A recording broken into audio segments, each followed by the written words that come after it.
Hey Dynamo fans, this is Irvin here.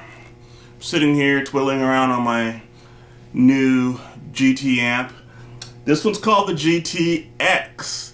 Now I've done video before on this amp. It was originally called the GT120 and it still says it on here, GT120x. But this is a new updated version and now I'm just calling it the GT-120x. What's different about it?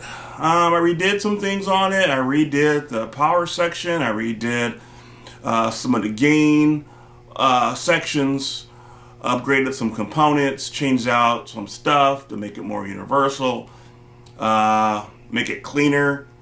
Pretty much that's about it. A little bit of tweaking on it.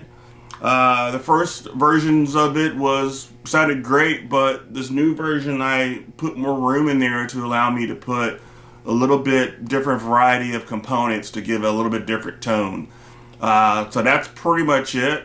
Also redid the boards. Oh, that's right, the pots. So the original version had the little small pots in there because I have them tied to a PC board. So what I did was I redid it to not have to use PC pots. Originally I was going to get these pots that were really custom made that was for PC board, but they were super expensive and apparently they didn't make all the ones that I needed and then have to custom make a large quantity of each value I needed.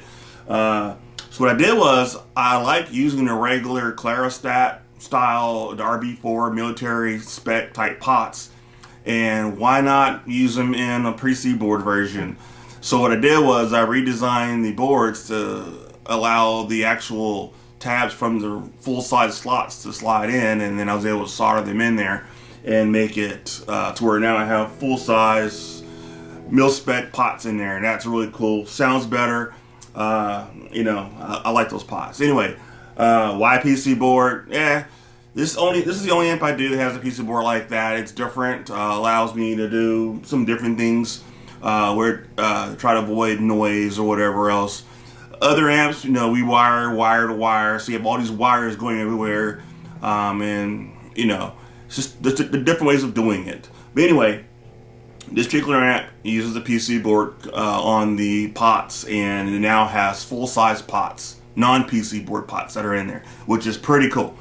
What else is different? That's about it. Oh, I like the new finish on there. I call it the Black Snake. It's a Texas Black Snake. Hey, how about that? Anyway, so recently we did a show at the the Dallas International Guitar Show, held downtown Dallas area. It happens every year, the International Guitar Festival. Lots of people come down there. We had Andy Timmons play. One of the big names we had. Last year we had George Lynch, and usually he's there every year, but this year he didn't come. I think he was busy doing a clinic tour or something like that. But it was a pretty awesome show. Met a lot of new people. We had a lot of people first time. I think the first time I ever had this amp at the show. The last couple of shows didn't even have the old version of this amp there, and this show we did. So a lot of people got a chance to play around with it and tell me what they think.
this amp. So right now I'm in the clean channel, and the clean channel is pretty much based on, you know, Fender style, you know.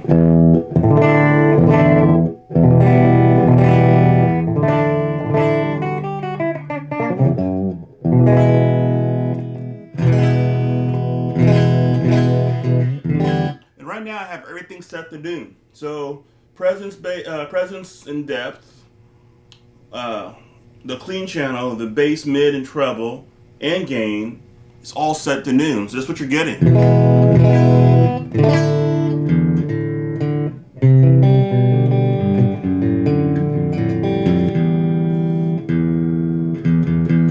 So I'm gonna add a little treble to it.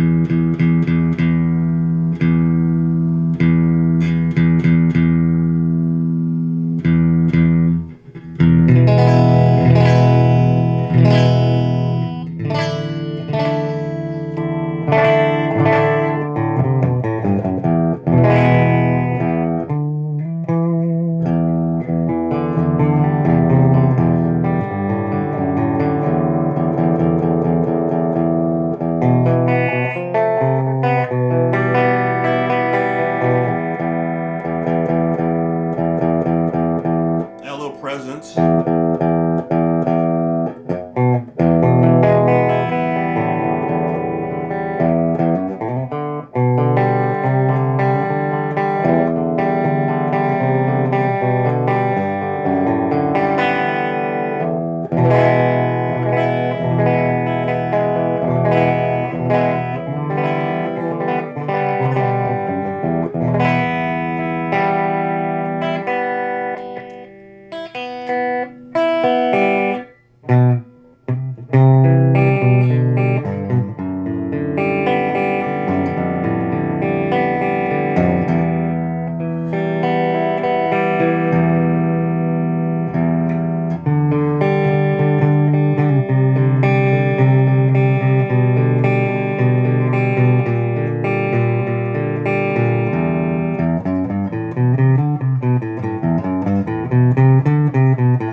Channel. Now let's switch over to the overdrive.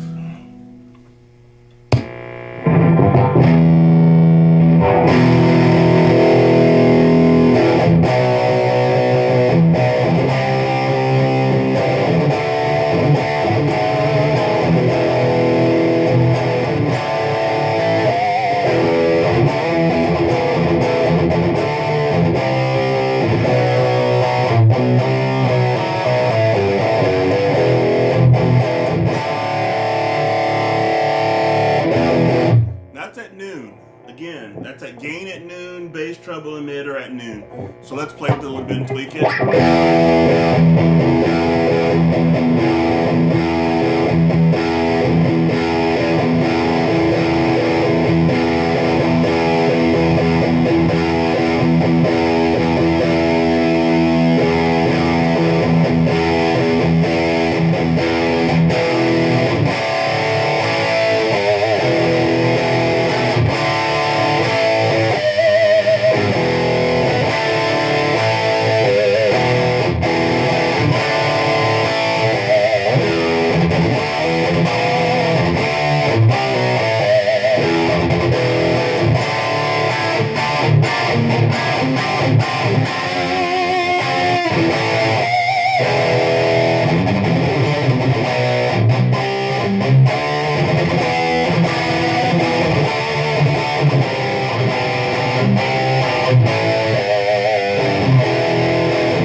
Right now I'm going to adjust the presence to give it a little bit more presence on it.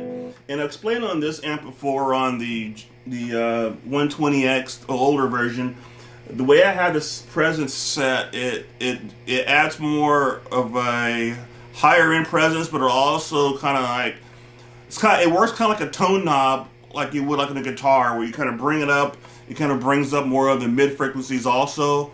And it's kind of like a tone shift a little bit, but it doesn't actually shift the mid-range or anything. It just kind of brings everything up.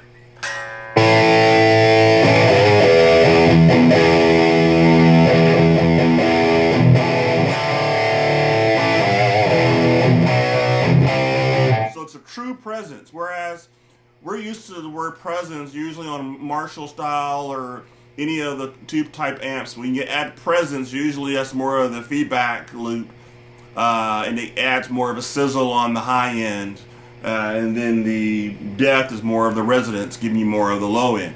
But the way this presence works, it actually brings a presence of the tone itself, not just the top end.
This is the, the NX Prog.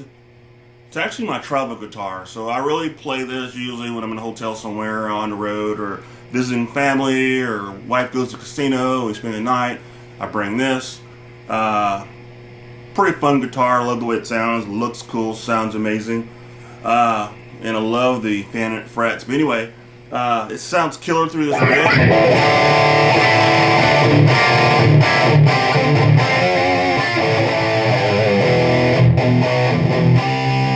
So now I'm just going to play my Sweetheart here. Switch over to my Brian Moore's. I'm sure you've seen me play these in lots of videos. This is my favorite guitar. Now,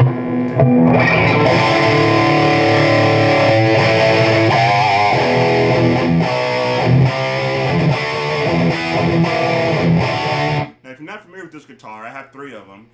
There's only 800 of them made or so, made back in the 90s.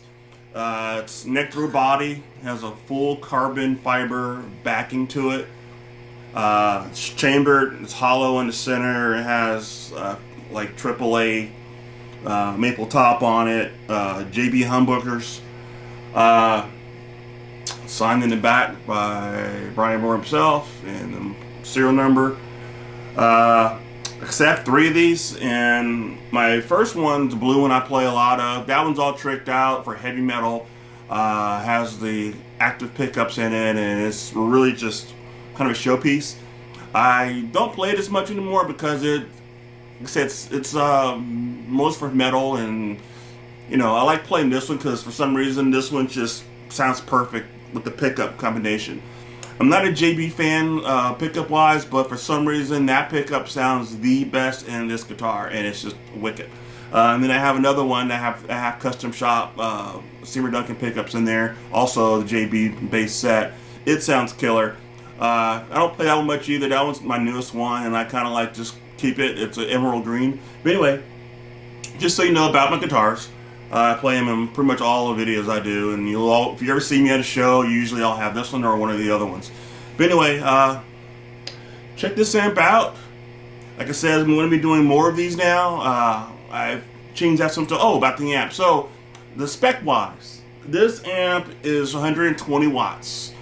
Same as the prior version, 120 watts. It's running KT-120 tubes in there, 2 of them. And that's pretty much a 60 watt a tube. It's pretty killer. They have a different sound. They are in the KT-88 family, but they have a really nice kind of a growl to them and a bottom end that when you play it, you feel it, you know? And it doesn't have, it's just different. But once you hear it, you're like, wow, there's something different about this amp. What's in here? So that's why I like using those, trying different things, whatever. But it's really aggressive sounding. It's not too bright, not too dark, but it has a really good rounded sound that's just kind of wicked, especially when you put a lot of gain to it. Whereas some of the other tubes you play around with, like KT-88, for example, they're real boomy. They don't really have that really nice guitar sound I like. To each his own. The KT-90s, I love those. Those have more of a Marshall-y sound to them, and I actually built several of these with KT-90s in them. That tube has a real nice mid-range bloom, so it sounds like an EL34 just on steroids, and it has a really tight bass, so you can do like the 7-string, 8-string stuff on it, and it keeps it under control.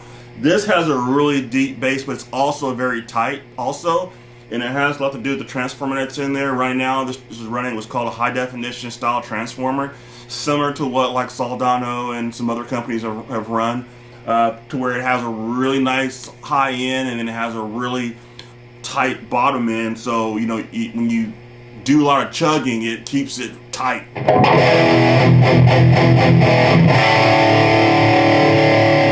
Let me demonstrate that. I'm gonna put the bass all the way up to max and the depth to max on the heavy channel.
So it stays really tight, and this is actually on a 412 Dynamo GT cab. This cab, just so you know, is it's my cab. I've always had this cab forever.